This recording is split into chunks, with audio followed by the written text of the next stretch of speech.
Welcome to football's Play to Win with Falcons All-Pro defensive end Chuck Smith, Falcons All-Pro offensive tackle Bob Whitfield, Falcons All-Pro wide receiver Terrence Mathis, and your host, Nikki Williams. Welcome to Week 8 of the NFL season. It's time for another football's Play to Win with our panel of experts, Chuck Smith, Bob Whitfield, and Terrence Mathis. We all like to just check in right at the top of the show with our top storylines.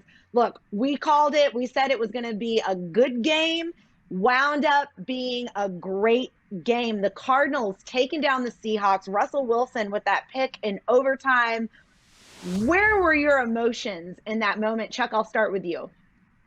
Man, I was in the emotions that, listen, this is an unbelievable game. The NFC West, to me, is the best. When you add in San Francisco, look at the quarterback play in this game, guys. I mean, kudos out right now to the Arizona Cardinals. They got something going there now. There's some good things happening in Arizona. Bob? Yeah, Kyler Murray, what a performance.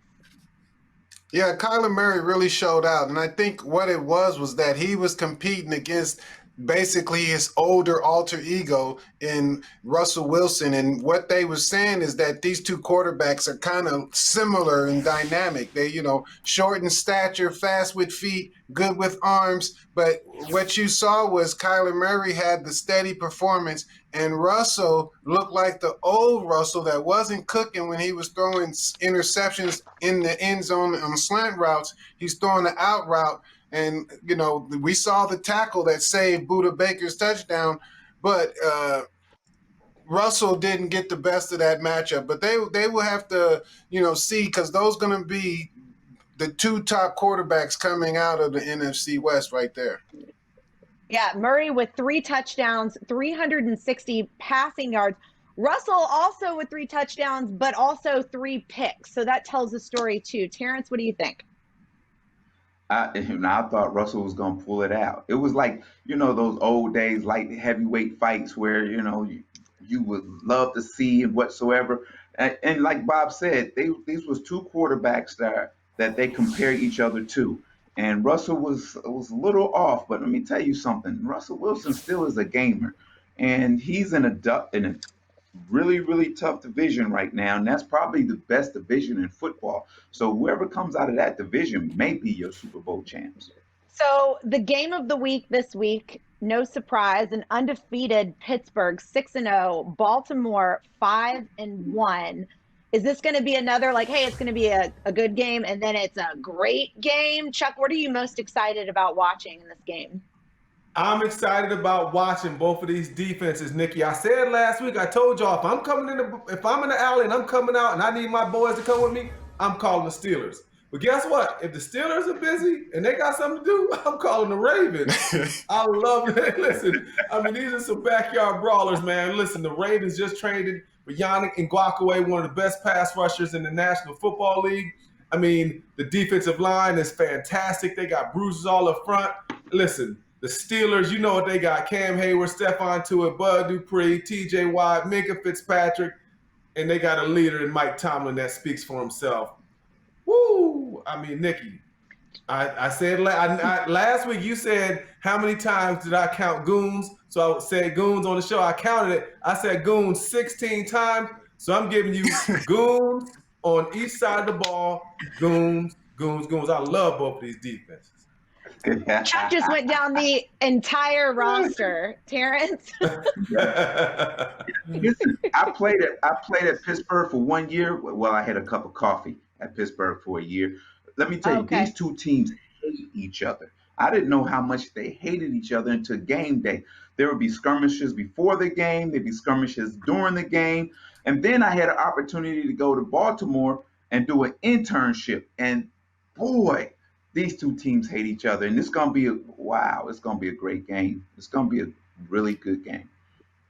So you're most excited about the hate? I'm going to mention the love on the field. There's going to be a lot of love. A lot of love being distributed on offense. So look at Big Ben having to be the statuesque Big Ben holding up in the pocket, because he's going to have some heat from that defense. And Chuck said it. They added Yannick, who's a premier pass rusher, so they're going to get after the quarterback. And Big Ben is going to have to find a receiver to deliver the ball to, and he's been spreading around nicely. So Chase Claypool, who broke out early, who's been quiet, but he's going to come back. But I think in order to hang against Baltimore, Pittsburgh, and Big Ben, it's going to have to hand it off. So look for Connor to try to eat up some yards on the ground.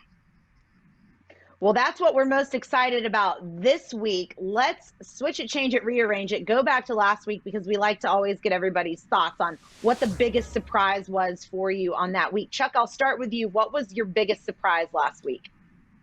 My biggest surprise, I think, was Cam Newton. I think the way Cam looked and the way the team is shaping around him. So it's easy to look at the quarterback, but when I say shaping around him, you got an offensive line that hasn't quite performed up to the standards. You have no running game. Sony Michel's not there. They've struggled to find a running game drafting over the last few years. There's no wide receivers out there that are, separating themselves defensively. I got the Patriots in my fantasy league that I'm in. The defense, they haven't been making the big plays. So to me, Nikki, not just is Cam Newton is the centerpiece, but the entire culture right now in New England, it's not a winning culture, and it's hard to put a thumb on it.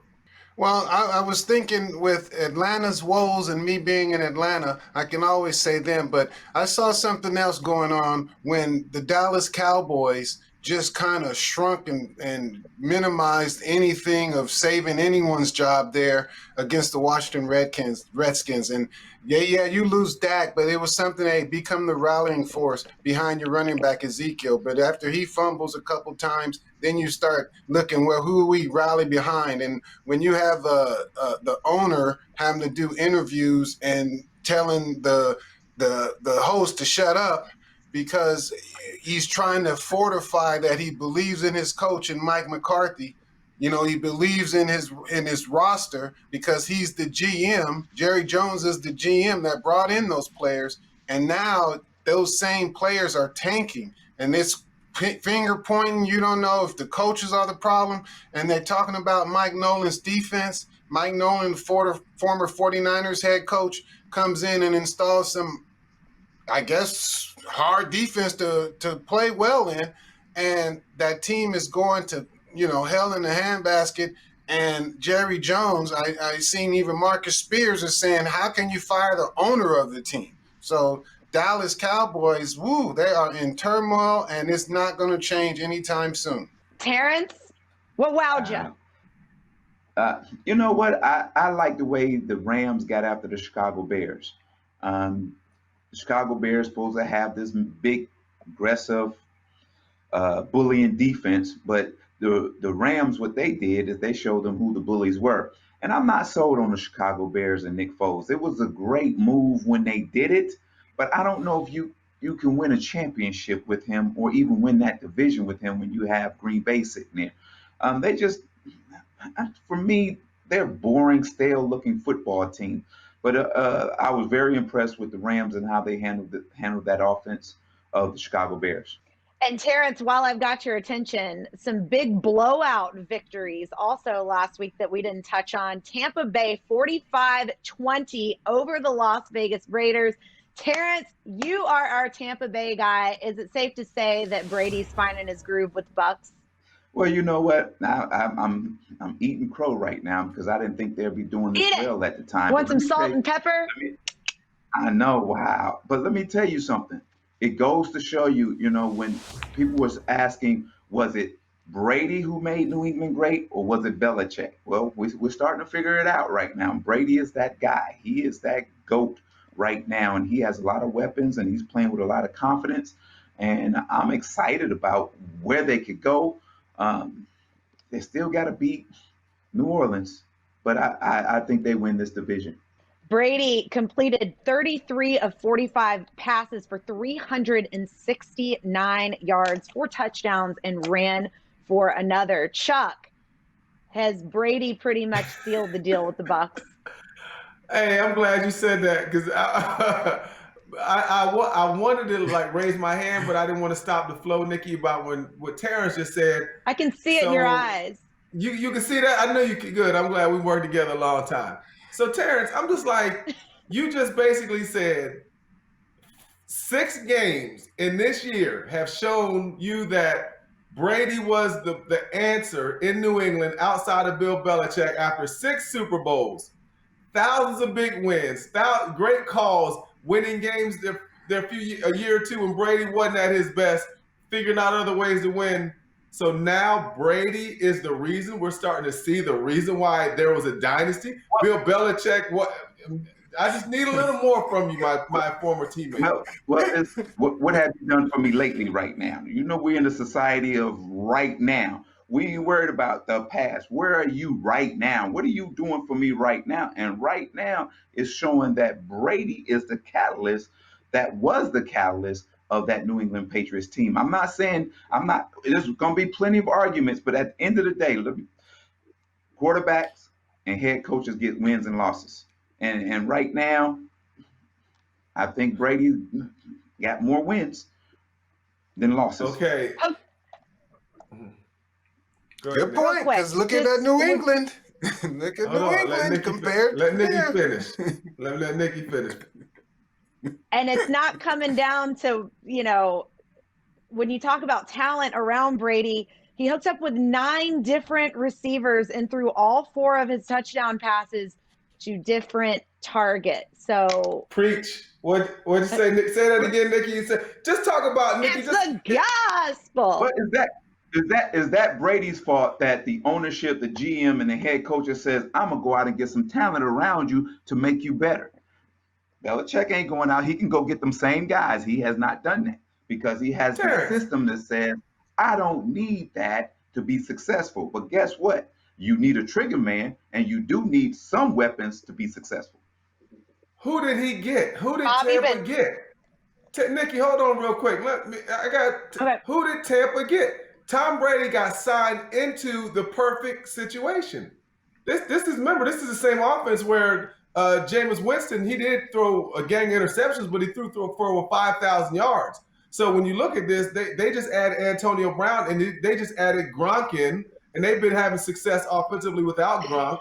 And I think it's Jones at running back is running the heck out of the ball. The offensive line has been solid. So the facts remain, Brady is plug and play. But to me, this is not a measure of greatness saying that just because Brady's doing good here in Tampa means, and Bill Belichick's not doing good, means that all of a sudden that Brady was the reason for everything that Tampa did. I'm just saying, I'm not saying he ain't. He's a part of it. They're like partners, like 50-50. How about 60-40? I'm good with that.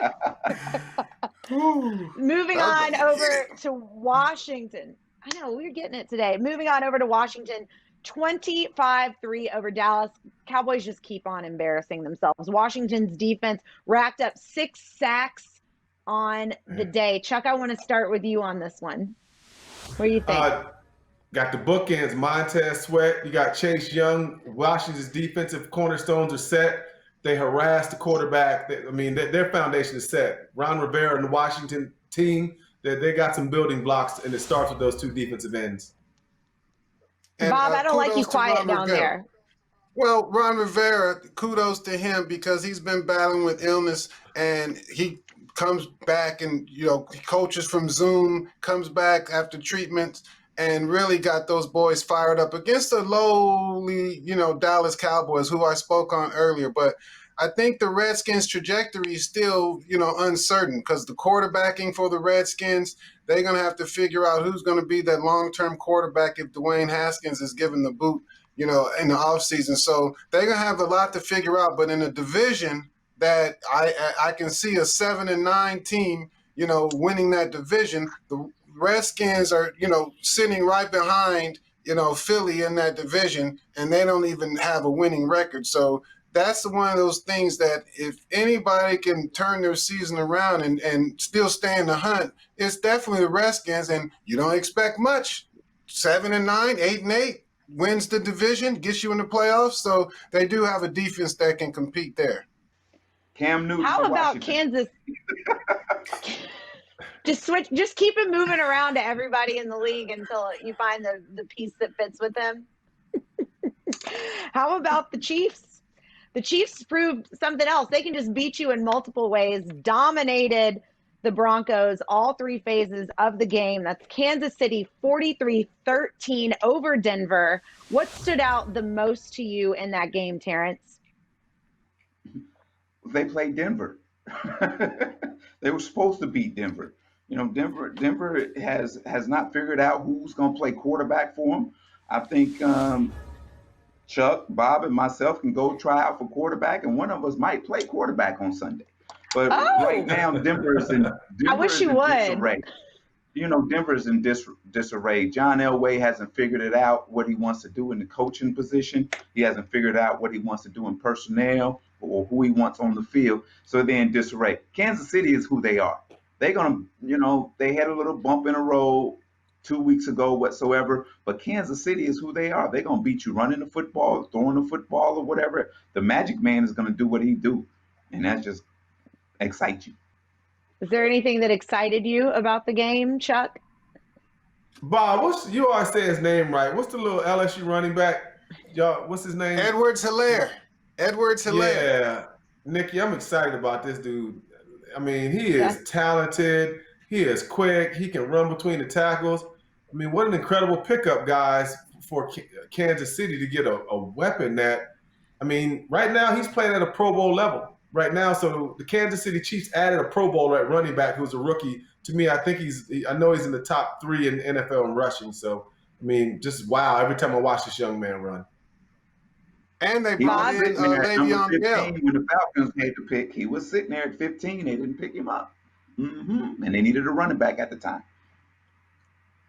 Well, they got Gurley sitting there for the Falcons, who's actually started to rumble down the field a little bit. But I said Kansas City is adding, so teams are still adding to their roster. So they brought in Le'Veon Bell to bolster that roster, just like Tampa Bay added Antonio Brown to bolster that roster. And as the trade deadlines are coming up, November 3rd, I believe, coming up, you will see if any other moves are going to be happening that say teams that are on the verge that can maybe make a push in the playoffs, they have to start looking around the league and seeing if there's talented athletes like a tight end, Njoku, that, hey, you can build with that guy. So I think what you got when you draft, but what you're going to see in the next, trades or, guys getting, moved to different teams is going to be teams that know that they are on the cusp of Super Bowl greatness and they have to improve their roster with key pieces, key personnel.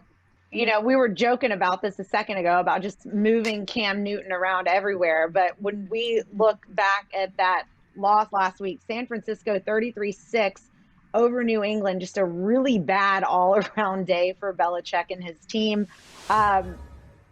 Do you think there's any hope for Cam at this point to kind of bounce back? Terrence, I'll start with you. Well, as great as Belichick is, he will right the ship. I think they get back to business as usual. I think he's probably had a one-on-one candid conversation with Cam, and I think they'll get it together. They'll figure it out somehow, and they'll end up making a strong run and a push to the playoffs. I love Cam. I even love his cigar bar fellowship in Atlanta. But one of the things that I didn't love about Cam when he got to New England is that he made a lot of the attention on him. You saw him early dancing and basically trying to rejuvenate his career with a positive energy. But I saw more nervous energy than anything because I said, hey, dancing and doing all that stuff when you're at practice, hey, I would rather seen you really dancing with your teammates a little more. You was doing single man dances when you got a whole bunch, 55 other guys over there sitting there that you can dance with. And now when you're sitting on the bench, when you're pulled in the, late in the game and you got Jarrett Stidham sitting behind you, if you looking at performance and all that, this songs is, it's musical chairs. The song stop. There ain't a seat for you, bro. Not on the field, that is. So I think Cam he's on a short leash right now, and going forward, he's not going to even make it to the third quarter. If he misses a pass on an easy throw, he has to be looking over his shoulder now. And I don't think Belichick's going to stand for Cam being his leader if he can't really compete the way that they known to compete. Meaning that's the curse of Tom Brady overhanging, is that saying, hey, dude, this offense is known for success, and you might be the reason it sucks right now, Cam. You bring up a good point, Bob, and this is something that if you were never a player, like we all just on the outside looking in are probably pretty curious about this. Cam has admitted that his job might be in jeopardy, so he has that humble side to him.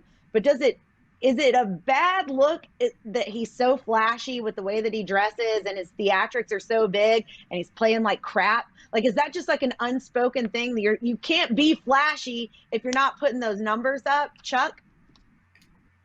Oh, I don't think that's an issue at all, in my opinion. I think Okay. that's just a part of nature of being a big celebrity like Cam Newton. Remember, NFL quarterbacks are A-list celebrities. So anywhere they go, listen, if Cam Newton's at the Grammys, people know Cam Newton. Cam Newton's at the Oscars, celebrities want to take pictures with Cam Newton. So I think that's just part of it. But to me, Nikki, it comes down to what you wear, and all those things have nothing to do with with the wins and losses. Cam had the same swag, his same style before he got here. He had it when he was winning. He has it when he's losing. So, especially with three guys here who've had a chance to play with Deion Sanders, Andre Rison, big personalities. Yeah. So to me, they ain't got nothing to do with it. Now, I will say this: it's like people are looking for little things to me to mess with Cam about. Sort of like what you're saying, Bob. All of a sudden, it's like everybody, from what I hear, and you, Bob, like everybody was looking for this to happen to Cam. So we already had these kind of things waiting to fire. If Cam was winning, we wouldn't hear about this.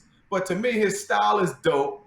The cat, this is the one thing I'm gonna tell you, that if you watching this, and you might not be able to relate, because Atlanta's a city like no other. African American men don't dress in Atlanta like New York. We don't dress like they do in LA. So when Cam rocking that hat with that tie and rocking that gear, that's the new style of how the cats down here roll. And that's how it is. And so adult men dress differently. And Cam has said that, and I hope you don't change, because that ain't got nothing to do with it, Cam. You're extra fresh and fly. Just keep doing your thing. But Bob, the wins and losses shouldn't have anything to do with this man's style. To me, it comes down to a few former players are looking down their nose at Cam hating here publicly recently. Oh, I'm going to tell you, Chuck, it was Jeff Garcia, the quarterback from San Francisco fame. He was the one that mentioned it, and I was surprised to hear him say it. And you said it right, Chuck, because Deion taught me well. Look good, play good. So, yeah, there is an off-the-field style. And you got to remember this, too. This is professional football. So when we were going on road trips, we wasn't going in sweatsuits. It was a dang fashion show just to walk through the terminal to see 55 well-dressed professional men take a flight to go whoop somebody's tail. So it was one of those things that to hear Jeff Garcia, that's why I got to call him out by name, old punk Jeff Garcia, to go to the off the field. Oh, I don't like his rim. I don't like his three-piece suit. Oh, man, Jeff, shut up, man. I ain't like your hairline when you played Jeff Garcia, so shut up. I didn't like your hairline. Moving on to the Atlanta – I know. Moving on to the Atlanta Falcons, like you mentioned, I bet you guys could write a book about the flashiness that you were around back in the day. Raheem Morris, do we think his biggest challenge is going to be teaching the Atlanta Falcons to finish? We seem to have a hard time putting a bow on the game. Terrence, I'll start with you. No. I want Chuck to start with this because he said something. Okay. We talked about something earlier about Raheem Morris and how he was a clone of Dan Quinn. And I want him to elaborate on that more, because not only he is, it's the whole team. They all talk alike and say the same things. It's time to start speaking your mind and talking from your heart and believe what you believe in and stop being a robot around there. Now, about finishing the game, It's just right now, it's just they don't believe they can finish. It's like, here we go again. And that's what it comes down to. And at the end of that game against the Detroit Lions, okay, he scored a touchdown. So what? You got 1:06 left, no timeouts, and they march a 75 yards and score a touchdown. You got to stop somebody. All right, go ahead, Chuck. Chuck, do you? Yeah, you were like, I'm going to let Chuck go, and then you just stopped. Chuck. Hey, yo, I literally got heated. Go ahead, Chuck. I'm going to let you finish, but first. Hey, that was a good one. Look, you can't make someone finish games. All you can do is tell them. They're professionals. You got to finish out. But what shows up in the end is, I talked about the FBI, football intelligence. It comes down, do you take a field goal or do you not take a field goal? Okay, there's your situational football intelligence. Okay, strike one. We missed that one. All right, there's other opportunities throughout the game, and finishing is not necessarily what happens in the last couple plays, but finishing is a progression of plays that work towards in your favor towards the end. You can't teach. You can just tell the guys how to finish, and they just got to finish. So I think that's a little bit overblown. Coaches, these are grown men. They got to be able to figure that part out in the National Football League. Bob? Yeah, you put it on the players, and I'm just going to take it to, a far-reaching conspiracy thing that I'm noticing. Arthur Blank coming to the sidelines in those games. It started, Wow. came down in the Super Bowl on the sideline, and we know what happened there. And in these close games, Arthur comes to the field when the game is still in hand, and something just dismantles around the team. I said he was the jinx, and I love Arthur to death. And I said he was the jinx, but I think it's one of those things where when you're on a team, because I've been that player, and you're on a team, and I was the player that said I would definitely want to have the ball in my hand and drive down and score. And then when you do, and the other team gets the ball, you have to have some defensive guys that says, I want to be the guy that makes the interception that stops that other team from having a 2-minute drive and scoring. So it's things that you practice as a player every week, 2-minute drives, last scoring plays, last chances. But if you have to start practicing not scoring, taking a knee to run out a clock because you're worried that the defense won't hold up, you're worried that the other team can now have a minute on the clock and drive down.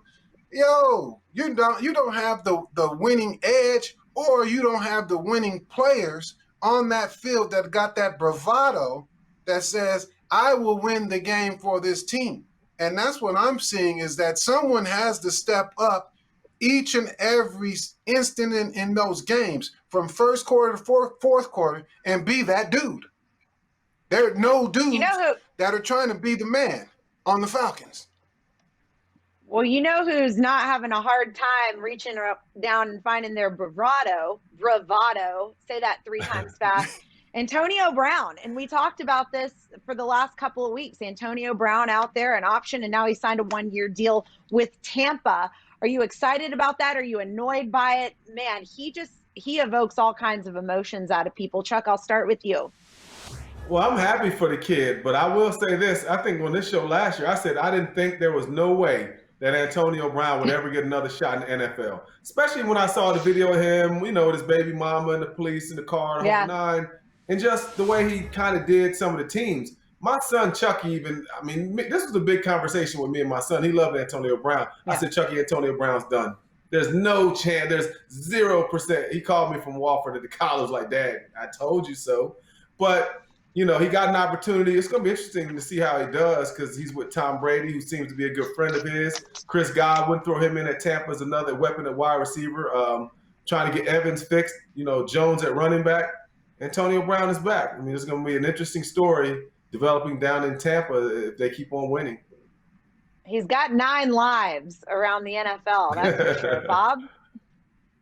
Well, I think what you saw even with Antonio Brown, or the defensive end, I know why I just lost his name, Alden Smith down in Dallas, was that guys are given a second chance. in this league. This is one of those leagues. We know it from what we see with coaching that, you take these loser coaches and that you give them second chances to be head coaches.